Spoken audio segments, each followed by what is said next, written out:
Hello and welcome to this podcast entitled, Can We Truly Have Unconditional Compassion for Those Who Hurt Us? Lessons from a Sexual Assault. My guest today is a New Orleans-based writer, teacher, and compassion trainer with more than 20 years experience teaching and facilitating workshops and retreats with individuals who have faced challenging circumstances, including homelessness, domestic violence, HIV/AIDS, wrongful conviction, incarceration, and torture. She is a certified compassion cultivation trainer through the Center for Compassion and Altruism Research and Education. She's also the founder of the Compassion Program at the Louisiana State Penitentiary at Angola, as well as the founder of the Victim Outreach Program through the Louisiana Board of Pardons and Parole. She is creative writing faculty at New Orleans Center for Creative Arts, and her writing includes the documentary play Never Fight a Shark in Water, The Wrongful Conviction of Gregory Bright, which has been performed by Bright himself on stages across the country. And of course, her memoir, The Jaguar Man. Welcome, Lara. Thank you for having me.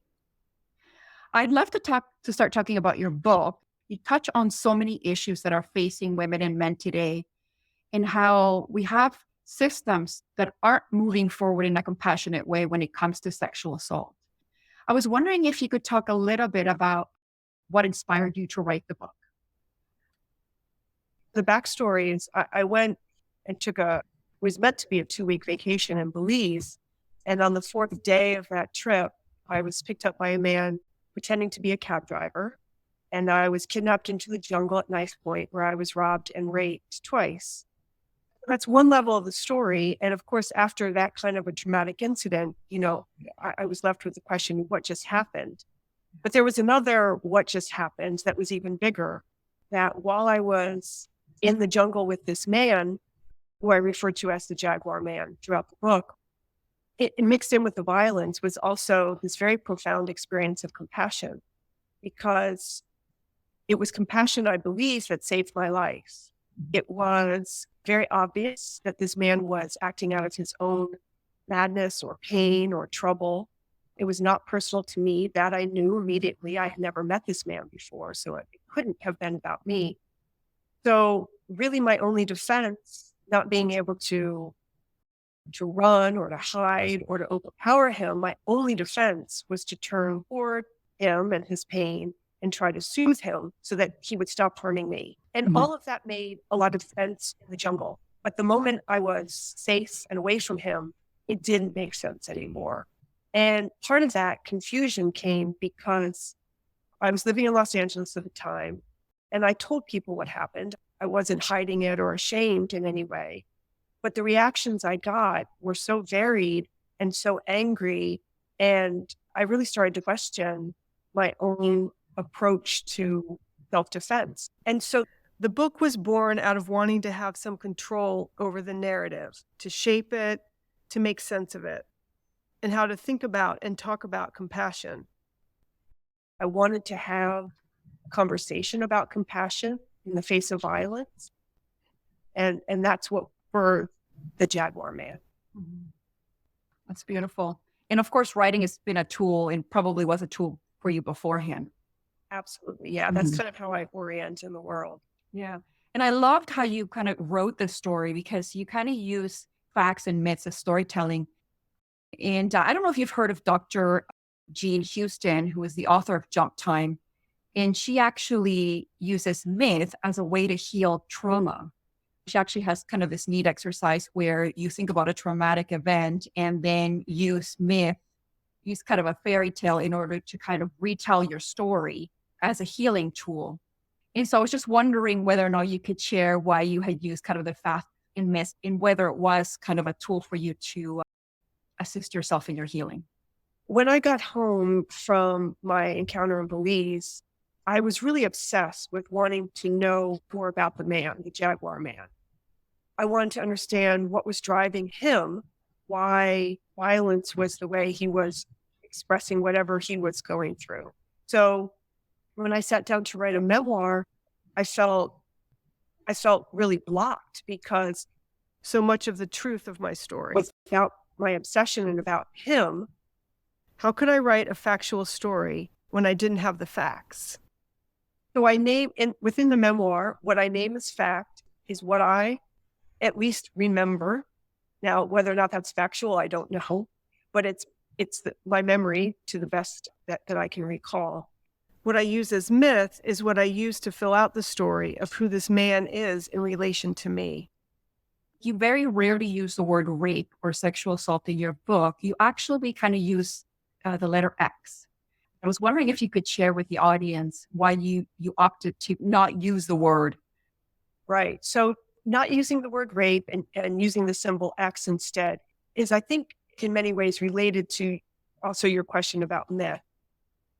When I hear the word rape, I think of the physical act. But after my rape, I immediately had a wider perspective on that. It was so much more than the physical act. There was also the knife, and there was the jungle, there was the fear, and there was the compassion All mixed up. And I didn't want to use the word rape because I thought that would automatically come with a, kind of a singular view of the experience. Within the book, I tried to redefine rape. Or X in lots of different ways to kind of give a 360 view of how I experienced that physical harm, but not just physically. Yeah. Can you share a little bit as to why you opted for the Jaguar? Yeah. So again, the Jaguar, I guess it felt true to the emotional experience of him. Yeah. He was very powerful, very predatory and aggressive and taking what he wanted. And we were in the jungle. And also jaguars are prevalent in the jungles of Belize. And in fact, very close to where he had kidnapped me is a jaguar preserve. So it seemed like an appropriate, again, kind of symbol or metaphor to use. Mm-hmm. And it's interesting because if jaguars are in a reserve, are they trapped? Well, they have lots of room to roam. Mm-hmm. Just land that is a sanctuary so that they wouldn't be shot. Oh, okay, so it's a protection. Yeah. Yeah. Beautiful, because you had used the facts and myths about jaguars, and I know you were trying to introduce aspects of the individual's history. You had mentioned earlier that, you also mentioned in the book, that compassion and love saved your life that day. Can you share a little bit more about that? Yeah, that is my belief. I think my response to this man is what eventually helped him to calm down long enough to see me as a person separate from him. I think, my stance was to just try to calm him, to listen to him. I gave him my full attention. It's like the power of loving presence. Love is always going to be the strongest. And it was put to the test in this case, and it worked. Now, who's to say it would work in every scenario? Of course, I don't know. But in this case where it was a one-to-one interaction, there was nothing else around us. Seeing him as an individual who needed care eventually helped him see me as an individual who didn't deserve to be harmed. It took time, and he harmed me. And at the same time, he was checking in to see who I was. He became more curious about me. And at the end of our encounter, he actually drove me all the way back to my cabana where I was staying as though he were my cab driver, because he said he didn't want me to be in a place that wasn't safe. Right. So confusing. And yet at the same time, it made sense because we had really come through the violence into seeing each other as people who needed care. And it was hard earned. I had finished reading your book. There were so many parts where I felt so emotional because lots of stuff was stirring for me. And then I actually encountered this 2017 TED Talk by Valerie Kaur. And she talks about revolutionary love. She shares a story about how she's from the Sikh community and how she had several experiences of racism. She had a friend who was actually considered an uncle who was killed by a person due to a racist act. She talks about how the brother of this man who was assassinated was able to forgive this murderer. And, they talked to him in the prison. And she talks about how we require in today's society something called revolutionary love, which is love for ourselves, love for others, and love for our enemies. And I found in your book, you talk about love with teeth, and she calls revolutionary love fierce and bloody. It was interesting to me how you attempted to kind of find humanity in the Jaguar man and try to understand his behavior, to see him not just as this one-dimensional abuser. At one point in the book, you said love mixed with your fear gave you power. Can you explain a little bit about that? Well, I think it was a self-power. And I think that having concern and compassion and even this weird, I call it Jaguar love for him, Is an act of self-love. there's that old expression that hurt people hurt people.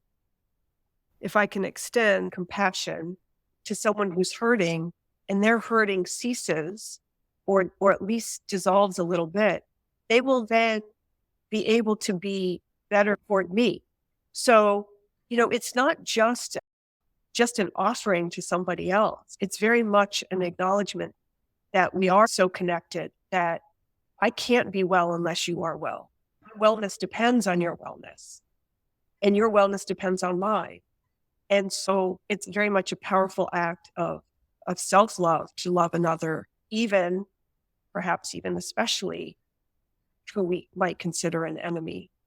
But that fear is human. And, and love doesn't necessarily come without other emotional qualities attached or right next to it. But there's something very powerful and kind of adrenaline driving about loving through the power of fear. If I hadn't been through hell, it wouldn't have been so urgent. And I might have turned away from that emotion, but it was urgent and there was nothing else I could think to do. So I had to dig in to that love. And that's what changed me so fundamentally as a result of this. Like, there was no time to just sit back and theorize about, do enemies deserve love? Like, the fear was the propulsion to the love. In my case, anyway, in that moment, one probably couldn't have existed without the other. That's very powerful. You ask the question in your book, if you care for your enemy, is he still your enemy? I feel like in today's society, we're just kind of rejecting one another and not really willing to sit in the middle. What we're trying to do kind of with this work and with these podcasts is try to understand how we can come together. People talk about the issue of rape as being kind of something about power. But you said for the Jaguar man, this to me feels incomplete. And I was wondering if that meant kind of the thought about how really what you mentioned, right? Hurt people, and that truly empowered people do not really need to take power from others. I was wondering if that's what maybe you were referring to, or if there was more to that comment. Yeah. When I hear about rape, the quick tagline is rape is about power.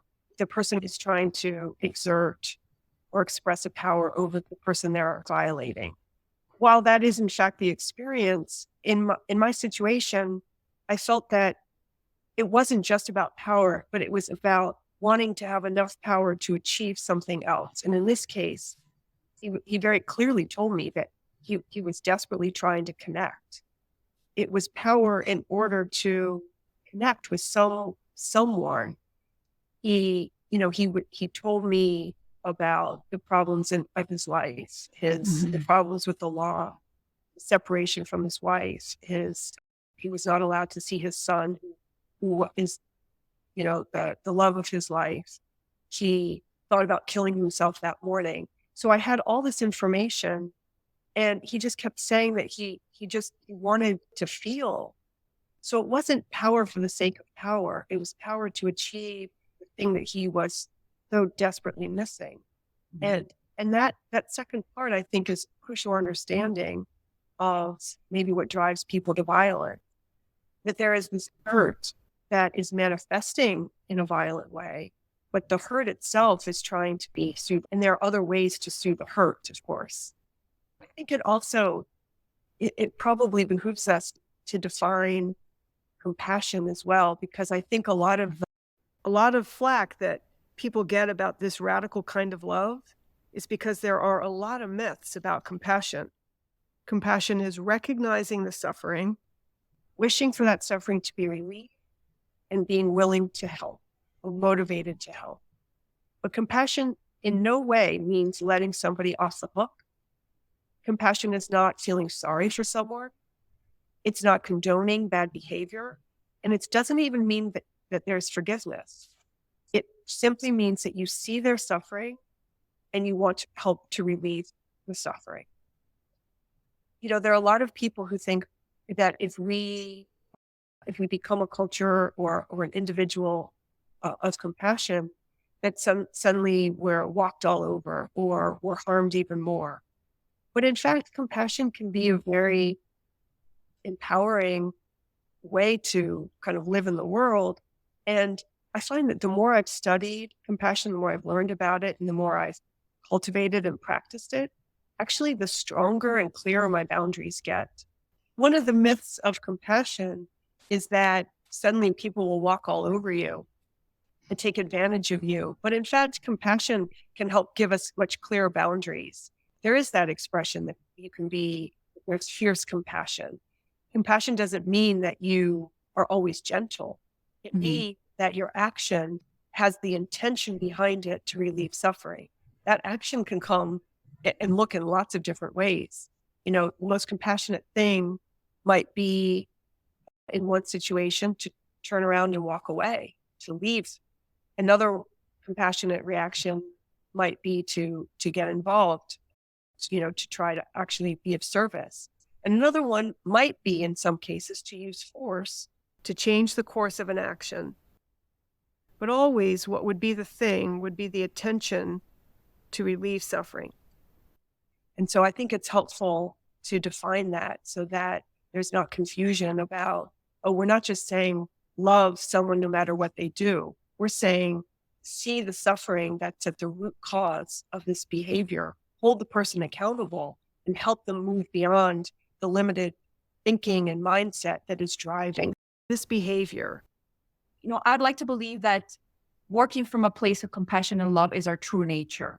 People that kind of do these behaviors tend to isolate themselves from others, and they kind of really are preventing themselves from tapping into their own love and compassion. There was a key part in the book that really had an emotional impact on me. Kind of had a confrontation, what I would call the confrontation with God. I don't want to spoil it for people, because I think it was one of the pivotal moments for me in the book, at least it was. But I do want to share kind of your thought about that God should have loved me more. And that, that kind of belief that if there's a God or there's this kind of universal love, it's that love is only given to people that deserve it. The scene that you're referring to takes place in a church that a friend took to when I returned home to Los Angeles. But, I was just feeling like, God, what in the world are you trying? What am I supposed to learn from this? And there are a lot better ways to get my attention. And I was just going back and forth in my mind. I was having this dialogue, it felt like, with this presence, and I definitely felt as though there was this other voice that was responding to me. But, at one point I just, in my this kind of rage toward God, silently in my head and sitting in this church, I said, well, do you love him more than me? And I got this answer back that I love you both the same. And that just did me in. I thought, no, that's not okay. I said, God, you're allowed to love him a little bit like I did, but really you should be loving me more. And, and I was really petulant in my mind about this. And I thought, no, this is too big. I'm in too deep here. And then it really hit me that if I'm going to understand love, if I'm going to understand compassion, I have to be willing for him to be loved. And again, not just in the theoretical sense, but, we're loved on earth through other people. And so if God's going to love him, it's going to come through others. And one of those others was me. And would I accept that or wouldn't I? And that's where I was left. And then, of course, it took years, to work through Yeah. that. Yeah, absolutely. Questions arise in these kind of momentary flashes, and then it takes years to work with them. It's difficult to get past the hurt. Why should he be free and go around after doing this to people? Like we have a tendency to want to punish. And at one point in the book, you ask a question about when rape became a woman's issue. And you talk about how rape really belonged to his anger and his madness. And then you also go to talk about how the systems really weren't designed to kind of help him get to the point where he would really understand the impact of his behavior. I was gathering some stats for my chat with you, and in Canada, according to the Sexual Assault Center, 1 in 3 women experience some sort of sexual assault in their lives. Something's obviously not working for both men and women. It is really an epidemic, and women are the loudest voices speaking against rape. And all the books on the topic are shelved in women's studies. Sexual assault statistics primarily count the women, and so it's been made to be this women's issue.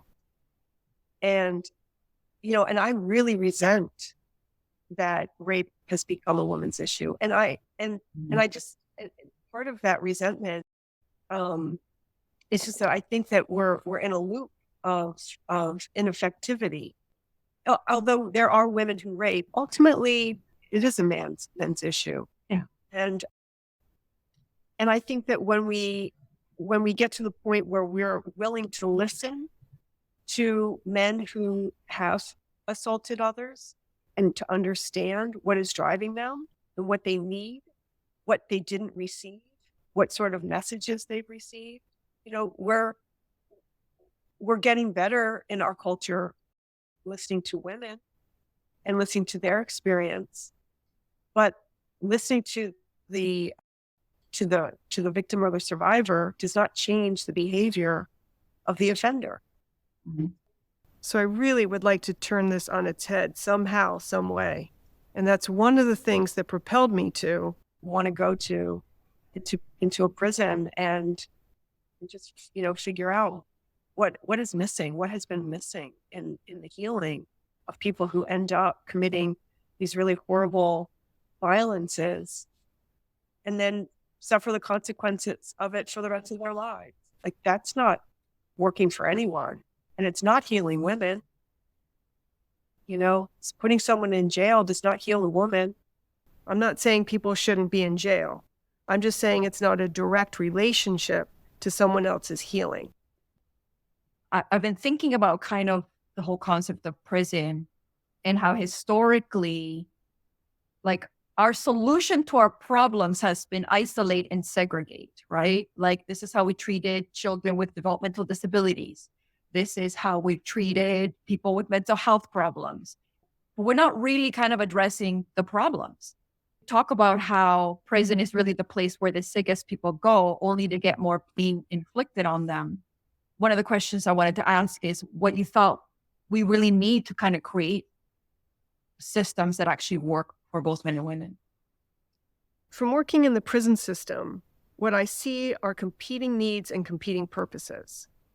There's the purpose of isolation and separation, and in many cases that is appropriate. Some people would need to be removed from that community so they don't cause harm. That is the first purpose of the criminal justice system. Another is punishment and, retribution for caused harm.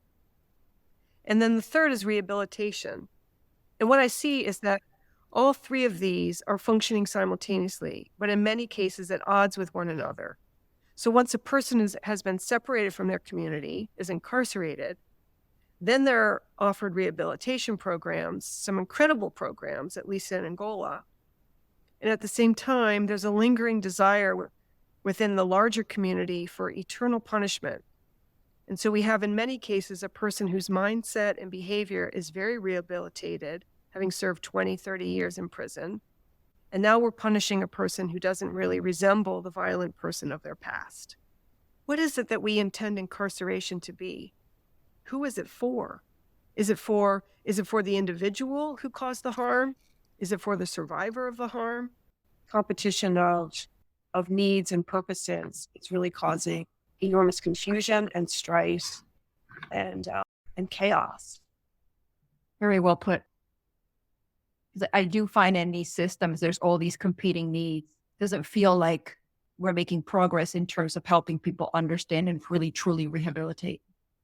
I was wondering if you could kind of share a little bit of the work, the compassion work that you're doing within the prison system. Kind of a circuitous path, I guess. When I got home, The first thing I did was to write the book. and again, that was just to find some clarity within my own thinking. And then as the book was about to be published, I got really scared. it's like, oops, am I sure of what I'm saying?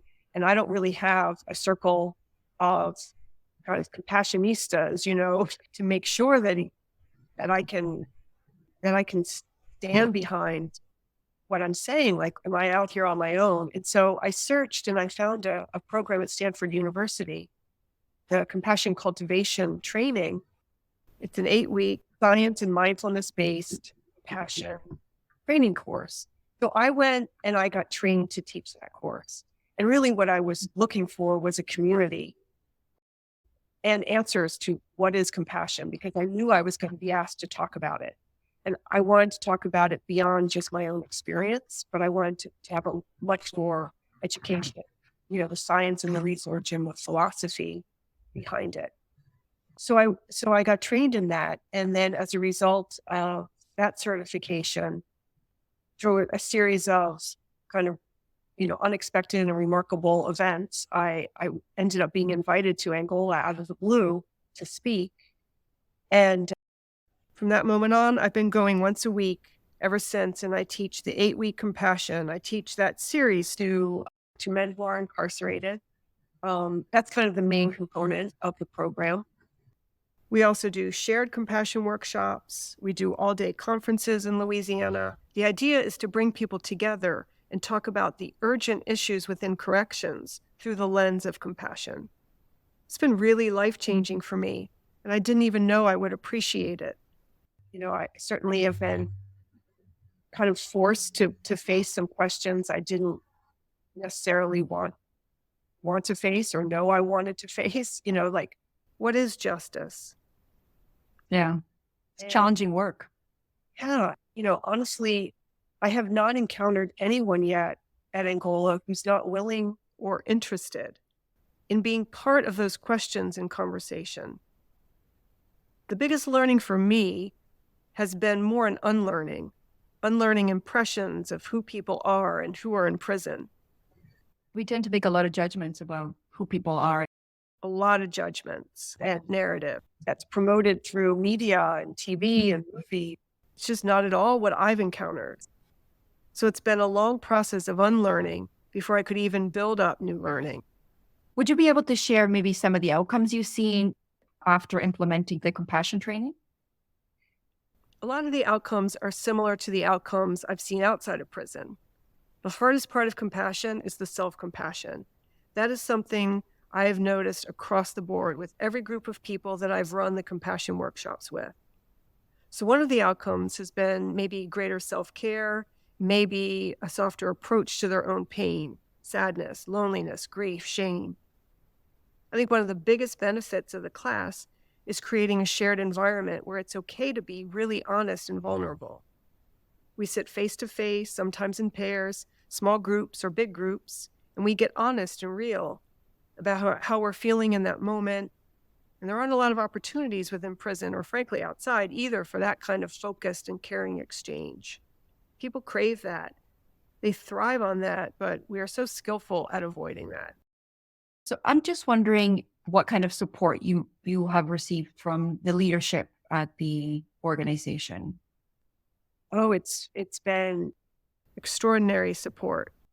Angola is a place that has welcomed me, and I think part of what makes me interesting to the participants in my classes is that I do come from a victim experience, and I share that very openly. And there's such a desire within Angola To have access to the person they harmed to be able to apologize, but there isn't a mechanism for that.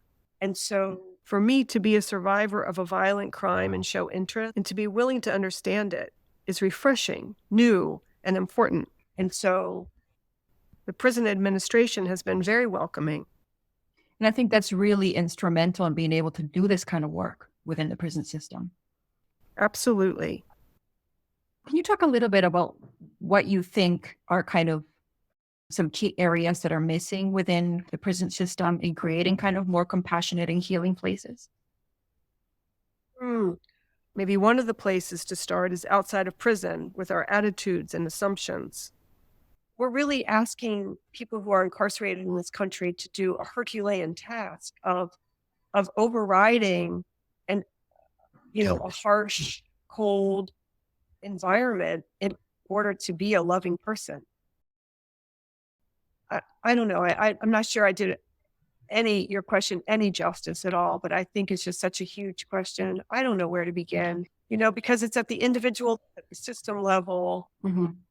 I think Ear Hustle do a great job. That's a podcast that comes out of San Quentin in California, where the hosts are talking about the daily life of prison.